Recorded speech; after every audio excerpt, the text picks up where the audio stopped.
If you're watching this video, you might be wondering, maybe I have ADHD? Or maybe you already think you have ADHD, but you really want to know how to get diagnosed and what the process is. I'll share with you things that I've learned along the way that I wish I knew when I was going through the process. For instance, did you know that only a fraction of the professionals who can diagnose the condition can actually prescribe medication as treatment? Or that the diagnostic criteria were primarily written for adolescents and children, so getting an adult ADD evaluation poses additional challenges. So in this video, I'll share with you how to identify the symptoms of ADHD, select the best professional to meet with, and what to expect in that appointment.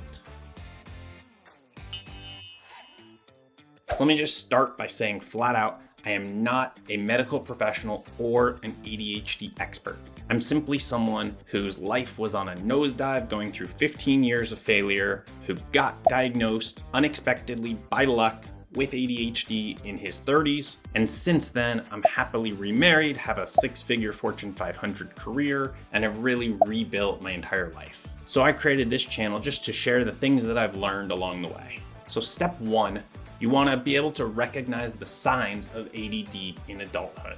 There's this great list on chad.org, which I'll quickly go down. Inconsistent performance in jobs or careers, history of academic and or career underachievement, poor ability to manage day-to-day responsibilities such as completing household chores, etc., relationship problems due to not completing tasks, forgetting important things or getting upset easily over minor things, chronic stress and worry due to failure to accomplish goals and meet responsibilities, chronic and intense feelings of frustration, guilt, or blame. So upon hearing those, you might be thinking to yourself, doesn't that apply to every single person? Yes, but for some people, those with ADHD, the problems are so persistent and pervasive that they interfere with every aspect of their life, from work to home to school. So that's some of the signs of ADD in adulthood. Now, if you'd like to do your own little self-assessment, the World Health Organization has developed the Adult ADHD Self-Report Scale, or the ASRS. It's available for free online. I'll include a link in the description. And basically, it's a quick thing that you can fill out. It has 18 questions, and it's just a way for you to start to match up your own experience against some of the diagnostic criteria. So now let's talk step 2, selecting the professional that you'd like to meet with. So your first decision is going to be, do you want a professional that can prescribe medication on this? See, there are a number of professionals who can diagnose ADHD. These include physicians like psychiatrists, other professionals are psychologists, social workers, nurse practitioners, and other licensed counselors or therapists. All those professionals can diagnose ADHD and they can provide treatment for it. However, as they describe on chad.org, only certain medical professionals can prescribe medication and perform thorough physical evaluations to rule out other possible causes of your symptoms. As chad.org says, these professionals are physicians, nurse practitioners, and physician's assistants under the supervision of a physician. So look, even if you don't know whether or not you would take medication, you are likely going to want the option of at least investigating or trying medication, or at least having the dialogue about it. And so given that, if I were choosing to go get a diagnosis today, I would definitely choose to see a physician or someone that's capable of prescribing medication. If you think to yourself, I'll just get diagnosed through this other professional and then they can just transfer the diagnosis to a physician to prescribe medication, that's not often how it works. Anyone that's going to prescribe medication is going to want to do their own evaluation before doing so. Okay, other considerations in choosing a professional to work with. For me, and I imagine for you, you'll want to find someone that's in your insurance provider. And secondly, it's really important, if you can, to find somebody that specializes in ADD, and ideally in adult ADD. As I mentioned in the open, the diagnostic criteria were originally written with children, adolescents in mind, and having someone that understands the symptoms in adulthood and how they manifest in workplace and relationships versus in school and homework can be really helpful. So here are two options that you could use to go about finding an appropriate professional. The first one, which is what I did, is search for a professional through your insurance provider's website. If that's not an option for you, another option that you can try is to use Psychology Today's search. So we pop open Psychology Today here. If you want, you can look at therapists, or you can go over here to psychiatrists. In either case, you can go into issues and, hey, alphabetical, ADHD's first. You can narrow for that, and you can also use narrowing on your insurance provider, and you can review the listings. Here are a few notes from my experience getting diagnosed. I had to call a lot more psychiatrists than I expected to.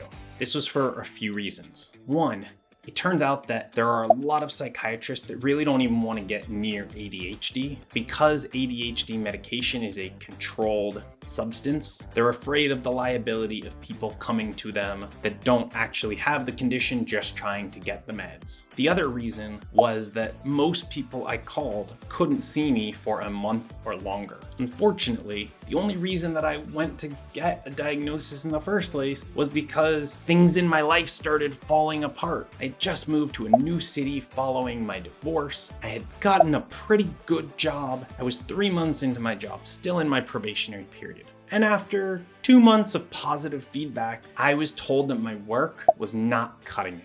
My boss said I needed to work overtime for as many weeks as it took until she felt that my work was high enough quality. Unfortunately, I was already pushing myself to my absolute max. Here we go again. I thought it was the same old story repeating from every other failed job that I'd had in my entire life. I just kind of thought that I was more grown up and this time it would be different, but alas, no. So I was afraid that if I didn't get an appointment for a month, I would be fired by that time. So that's where I had to make a lot more phone calls than I expected to. I finally got in to see someone, and with that, I'll transition to step 3 of this video, which is what to expect in your appointment. So I did some research for this video. So here's what I've learned that you can primarily expect. There's definitely going to be a clinical or diagnostic interview where the clinician is attempting to evaluate your symptoms against the DSM-5 criteria for ADHD, evaluate how much of the impairment in your life is due to those symptoms, and also rule out other disorders such as anxiety disorders or mood disorders like depression.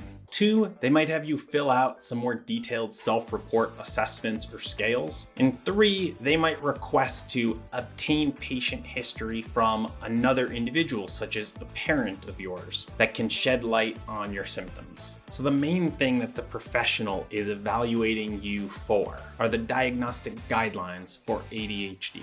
I encourage you to familiarize yourself with them. So right now we'll take a look at the CDC website and we'll come down to the criteria. So they're a little bit complex, but in general, this is for children, the 6 or more symptoms. So with adults, you're gonna be looking at 5 or more. If you're 17 years or older, they're going to have been present for at least 6 months and they're inappropriate for development level. Also, there's an additional thing that several of the symptoms were present before age 12 years. You can take a look through the symptoms. There's 9 and they're looking for 5 of them. And these are some things that we've already discussed, like failing to give close attention to details, doesn't follow through on instructions. And separately, you can see the hyperactivity and impulsivity guidelines here. And then based on the symptoms, there can be 3 kinds of presentations that you can be diagnosed with. A combined presentation, which is both the criteria for inattention and hyperactivity impulsivity, a predominantly inattentive presentation, which is what I have, or a predominantly hyperactive impulsive one. And again, those are based on these criteria. Now, keep in mind, this is on the CDC website. As they say, these are the criteria in shortened form, and ultimately only trained healthcare providers can diagnose or treat ADHD. But I wanted to give you that background just so you have a reference point. So look, that's what to expect in the appointment. Finally, here's one issue to consider as an adult if you're going in for a diagnosis because you think that you suffer from ADHD. You likely will have to explain all of the current workarounds that you use in your life to have managed to not get a diagnosis until today. If you've gone this long in your life without a diagnosis, you've no doubt put in place all sorts of adaptations and other ways to manage your symptoms. So in my experience, it's really helpful to be able to explain to the clinician all of those systems that you put in place and a lot of the symptoms that you have that require you to put those systems in place. So in my personal case, I did very well in school growing up, but that masked a much bigger problem, which took 15 years of failure to finally be diagnosed, which were things like I never finished reading an entire book throughout my schooling, and chronic, almost laughable levels of procrastination. But I was gifted with some natural intelligence. I got support from a supportive family, as well as older sisters who had already gone through the same grades and could help me, as well as a very smart, supportive friend group.